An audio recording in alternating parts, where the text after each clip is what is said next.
Bom dia, moçada! Tudo bem com vocês? Aqui quem vos fala é o professor Eugênio Bastos, canal Geogênio, democratizando o ensino da geografia. Moçada, vamos fortalecer o canal, se inscrevam no canal, dê aquele like, compartilhe o vídeo e ajude o professor Eugênio Bastos a democratizar o ensino da geografia. Moçada, no nosso encontro de hoje, eu irei falar sobre um tema de grande importância. Floresta amazônica pode colapsar até 2050.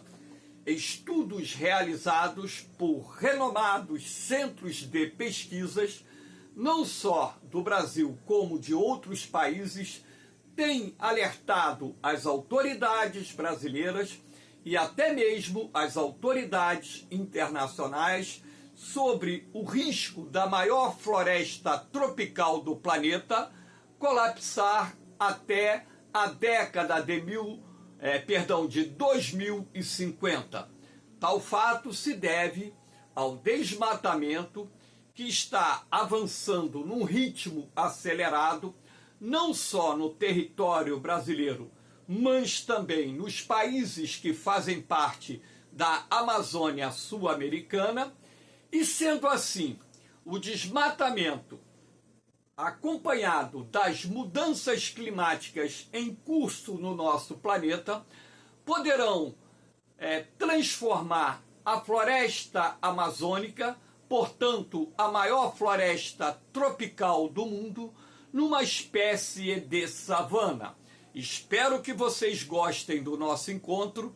Havendo qualquer dúvida, deixe a sua pergunta na parte dos comentários, que eu terei o máximo prazer de respondê-la. Então, nada melhor do que mostrar essa imagem, que apesar de estar escura, é possível perceber com clareza a floresta tropical ao fundo e uma área recentemente desmatada e também cobrindo o solo desnudo, pode-se perceber cinzas de queimadas que foram realizadas por produtores rurais.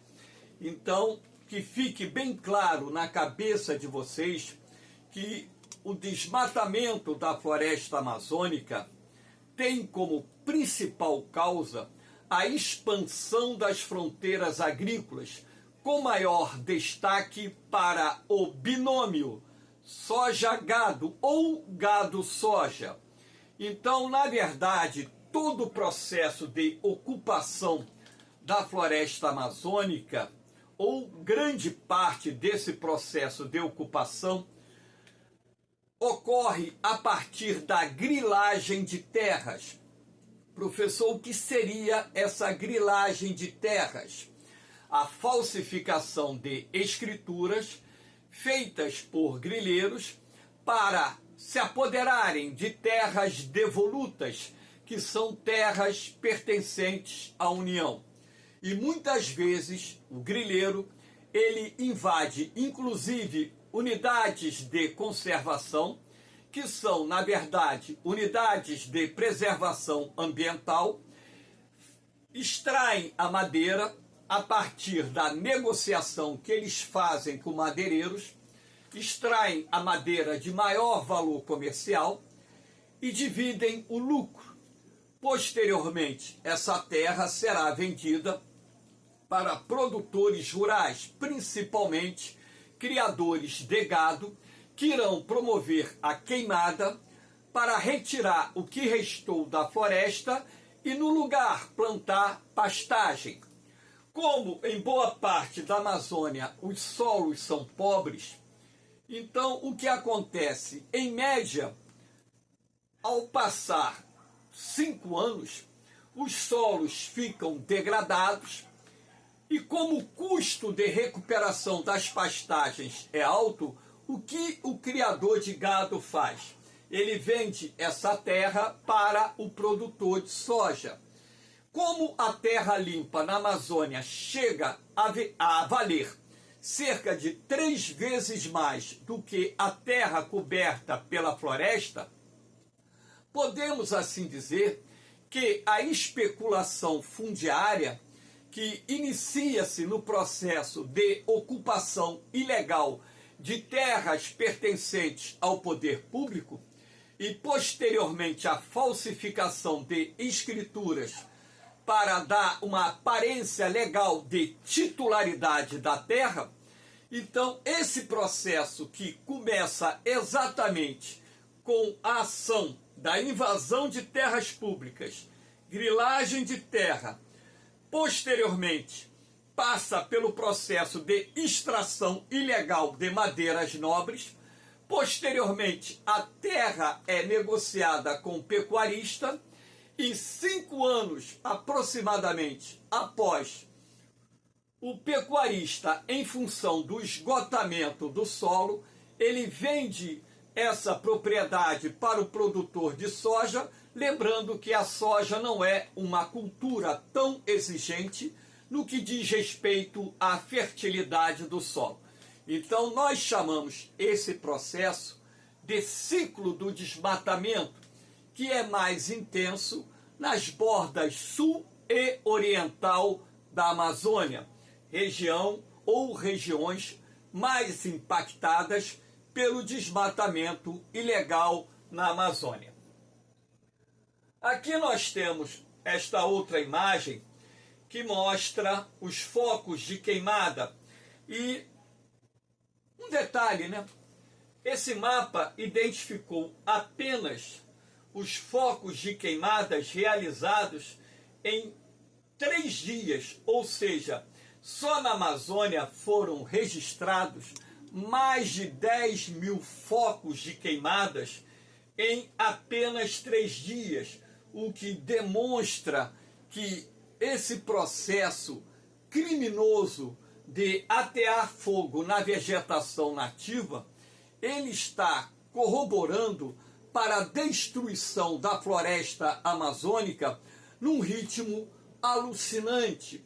E nós, consequentemente, não temos a ideia precisa ou exata do potencial ou do montante da área desmatada que a cada ano, né, vem ocorrendo não só no bioma da Amazônia, como também nos demais biomas brasileiros. Agora, hoje, os biomas do Cerrado e da Amazônia são aqueles mais impactados pelo desmatamento. Então aqui nós temos essa imagem que pega uma grande parte da Amazônia, onde através da tonalidade vermelha foram identificados os focos de queimadas realizadas em apenas 3 dias.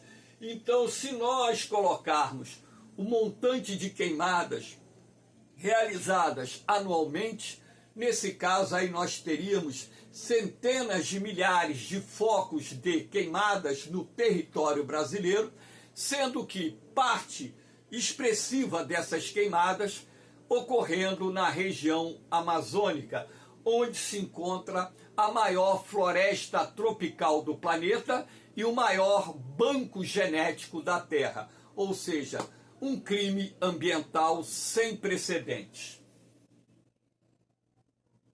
Aqui nós temos essa imagem de um incêndio florestal na floresta amazônica.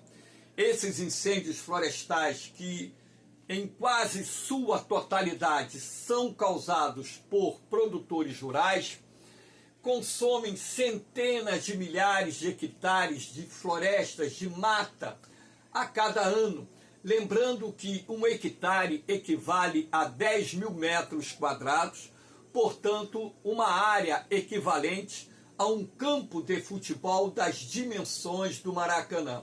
E quando se fala em centenas de milhares de hectares, dentro de uma projeção bastante modesta, porque, na verdade, a área que vem sendo destruída na Amazônia a cada ano é de alguns milhões de hectares de floresta, vem a ser pelas queimadas, vem a ser pelo desmatamento derivado não só da prática extrativa da madeira, assim como de outras atividades produtivas desenvolvidas pelo homem na Amazônia, razão pela qual a pressão sobre a floresta amazônica hoje é muito grande. E as consequências dessa pressão nós iremos observar a médio e longo prazo. Já estamos vendo algumas das consequências que envolvem não só alteração nos padrões de temperatura, assim como do índice pluviométrico, e claro, na medida em que você vai destruindo ecossistemas, biomas, Brasil afora, muitas espécies de plantas e animais tendem a desaparecer. Ou seja, infelizmente, o homem está sendo responsável por uma das maiores extinções de espécies até então registrada em nosso planeta. Aqui nós temos, para que vocês tenham uma ideia, esse mapa bastante recente, os pontos laranja e caramelo são os mais vulneráveis ao processo de desmatamento. Então você pode observar que principalmente aqui no coração da Amazônia existe uma projeção muito preocupante, que é do avanço em ritmo acelerado do desmatamento.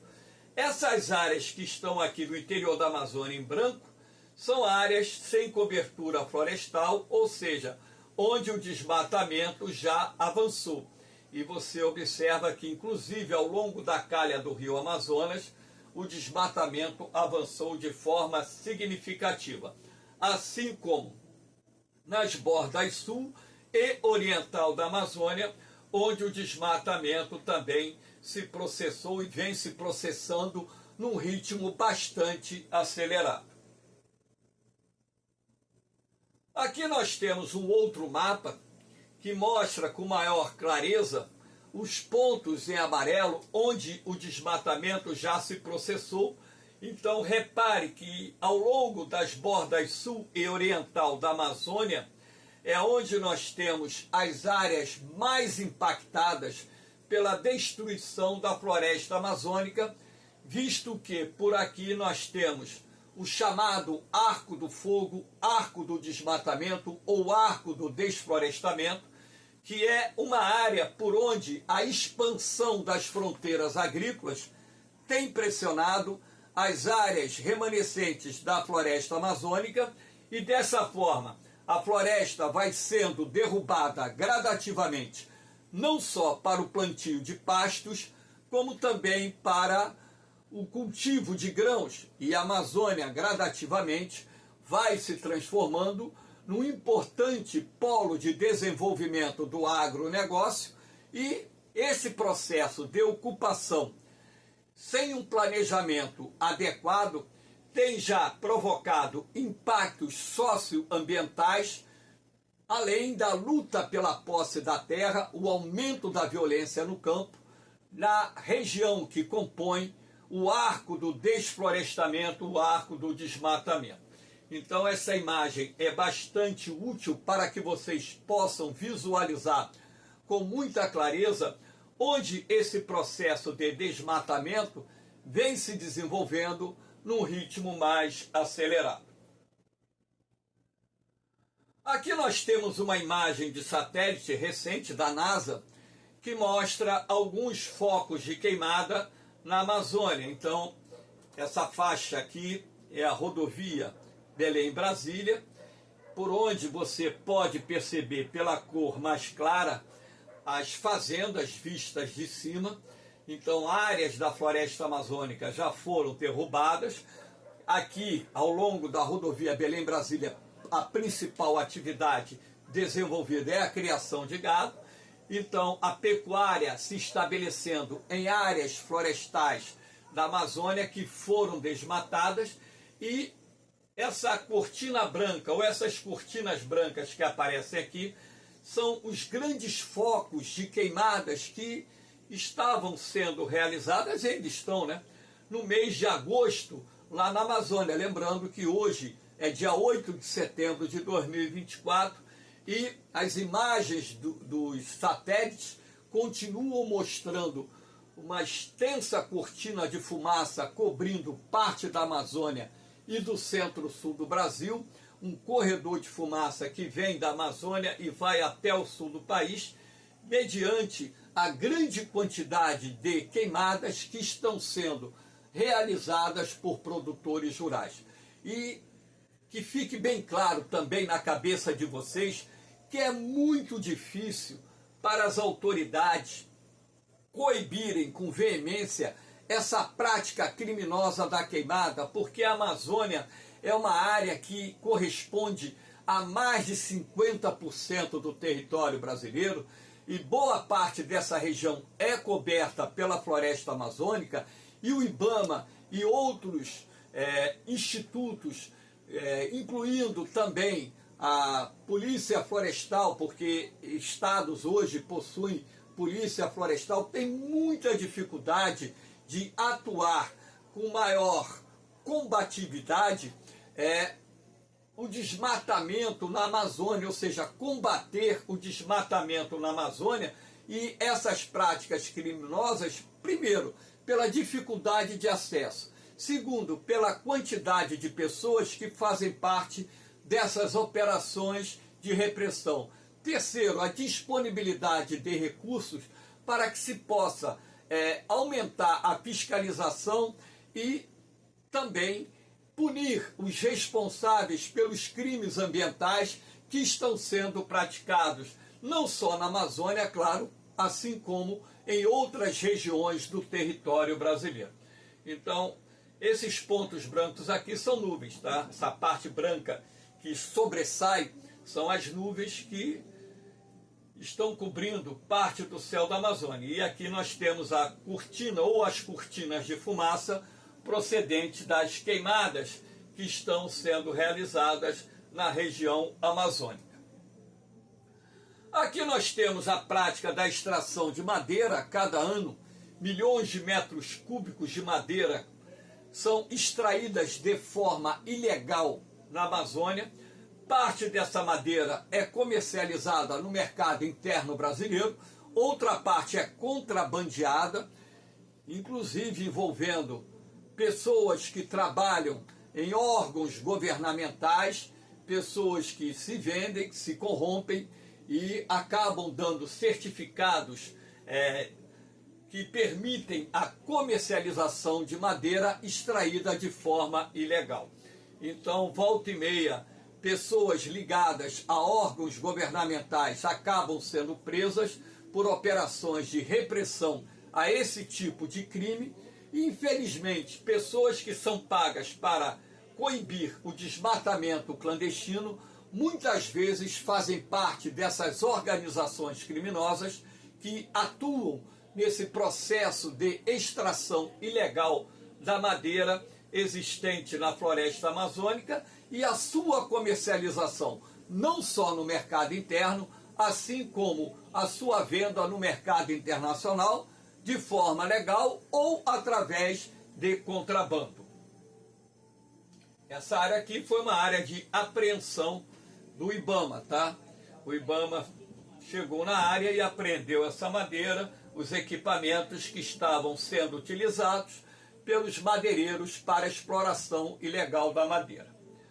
Aqui nós temos mudança da temperatura prevista até 2050, claro, né?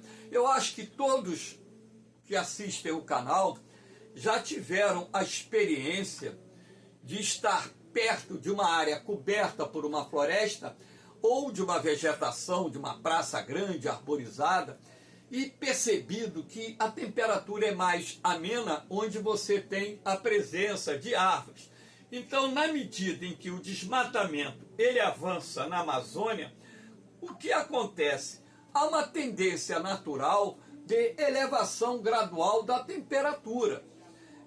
Na década de 1990, cientistas brasileiros fizeram um estudo sobre os impactos do desmatamento da floresta amazônica no clima e constataram que as áreas desmatadas registraram aumento de temperatura de até 7 graus e que a umidade relativa do ar caiu em até 30%. Agora, a partir do momento em que esse desmatamento ele vai atingindo uma área cada vez maior, consequentemente, essas mudanças climáticas, elas saem da microescala para a macroescala, não só afetando o território brasileiro, como também outros países aqui da América do Sul e mundo afora, até mesmo porque a questão das consequências vinculadas ao desmatamento, elas não se restringem à área onde o desmatamento está sendo processado. Essas consequências, às vezes, atingem escala planetária, claro, dependendo da área que foi desmatada, enfim, alterando os padrões de temperatura, alterando os padrões de precipitação e por aí vai. Você pode perceber que na parte oriental e também na parte central da Amazônia é onde nós teremos, de acordo com as previsões feitas por esse instituto, né, uma elevação mais acentuada da temperatura, representada aqui pela cor vermelha, que indica um aumento de 1,5 a 2,4 graus centígrados. Então, na verdade, esse estudo aí, ele vai corroborar com os estudos feitos por brasileiros, que passaram um ano na Amazônia, analisando o impacto ou os impactos do desmatamento no clima. E lembrando que a floresta amazônica, através do seu processo de evapotranspiração, contribui com cerca de 50% da umidade do ar existente na região. Então, na medida em que o desmatamento avança, não é só a temperatura que fica mais elevada. Você tem uma redução da umidade relativa do ar e, consequentemente, você terá uma redução do índice pluviométrico. Como os ventos da Amazônia, eles, através dos rios voadores, avançam em direção ao centro-sul do Brasil, ora, na medida em que esses ventos partam da Amazônia mais quentes e mais secos, nós também teremos impactos nos climas nas regiões centro-oeste, sudeste, sul e até mesmo na porção ocidental da região nordeste do Brasil. Aqui nós temos mapa da seca em 4 de setembro de 2024, lembrando que o ano de 2023, a Amazônia tinha registrado a pior seca da sua história e os indicativos em 2024 dizem que a seca desse ano poderá ser mais forte do que foi a seca no ano de 2023. Então você pode perceber, na parte vermelha é onde a seca é extrema, na parte escura aqui do caramelo escuro, onde a seca é severa, no caramelo claro, onde a seca é moderada. Então você pode perceber que quase toda a região amazônica está sendo atingida por uma seca que também, claro, atinge outras áreas do Brasil. Agora, a Amazônia é mais preocupante porque é uma região dominada pelo clima equatorial quente e úmido, onde normalmente períodos de estiagem eram verificados em algumas áreas durando cerca de 3 a 4 meses. Estiagem não quer dizer seca, não quer dizer um período totalmente sem chuva. É um período em que a quantidade de chuva fica bem abaixo dos padrões médios que são registrados no restante do ano. Então, o que nós estamos verificando é que esse período de seca tem se estendido na Amazônia, independentemente de estarmos sendo afetados pelo fenômeno do El Niño ou pelo fenômeno da Laninha. Agora nós estamos entendendo que existe um processo em curso que deriva da destruição da floresta amazônica, que já está impactando não só o clima regional, como também os climas nas demais regiões aqui da América do Sul, América Central e por aí vai. Aqui nós temos um dos efeitos, uma das consequências da redução das chuvas na Amazônia, é um leito de um rio quase totalmente seco, e você pode perceber por essa imagem aérea que esse rio não é um rio pequeno, é um rio grande. Agora, repare o que restou de lâmina d'água no curso desse rio. Enfim, então a redução drástica das chuvas que ocorrem na Amazônia, principalmente nesse período que vai de junho até setembro, outubro, novembro, tem provocado uma redução da vazão dos rios, e vários rios da Amazônia hoje já estão com níveis muito abaixo do que estavam no ano de 2023, quando então foi registrada a pior seca até então vista naquela região pela sociedade moderna. E na medida que esses rios ficam com esse volume de água tão comprometido, prejudica a navegação fluvial. O transporte fluvial é o principal meio de transporte utilizado na região, não só para o deslocamento de pessoas, assim como para o deslocamento de mercadorias, até mesmo porque a Amazônia é uma região que carece de rodovias, ferrovias, e os rios constituem o meio mais utilizado pela população regional para se deslocar de uma cidade para outra, da área rural para uma cidade, e por aí vai. Então, o que nós estamos vendo é, em função da queda da vazão dos rios, o comprometimento da navegabilidade de determinados rios amazônicos durante esse período em que as chuvas estão bem abaixo daquilo que seria normal para essa época do ano. Aqui nós temos uma imagem muito triste, a quantidade de peixes mortos lá na Amazônia. A gente está falando de milhões e milhões de toneladas. Então, a natureza, para repor essa perda causada pela queda da vazão dos rios ou pelo desaparecimento temporário de um rio, ou pelo fato de uma lagoa ter secado. Na Amazônia existem muitas lagoas de várzea, lembrando que as várzeas são áreas inundadas periodicamente pelas cheias dos rios amazônicos. Então, quando a água ela evapora e infiltra-se no solo, os peixes acabam morrendo. Olha a quantidade de peixes nessa imagem num rio amazônico. Agora, eu não sei se é num rio ou numa lagoa de várzea, porque o que me chamou a atenção ao coletar essa imagem foi justamente a quantidade. Agora, vocês têm que entender que na medida que isso acontece, ela acaba afetando não só toda uma complexa cadeia alimentar, assim como o abastecimento da própria população ribeirinha, que depende e muito dos rios para obter a proteína animal que alimenta suas famílias. Então, lembrando também que lá na Amazônia, principalmente na bacia do rio Amazonas, nós temos o maior potencial pesqueiro de água doce do planeta.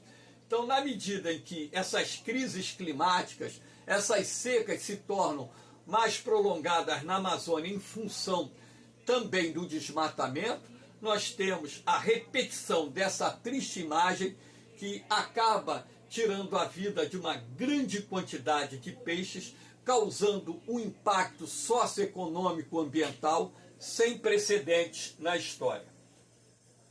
Aqui nós temos uma outra imagem que é a previsão da savanização da Amazônia.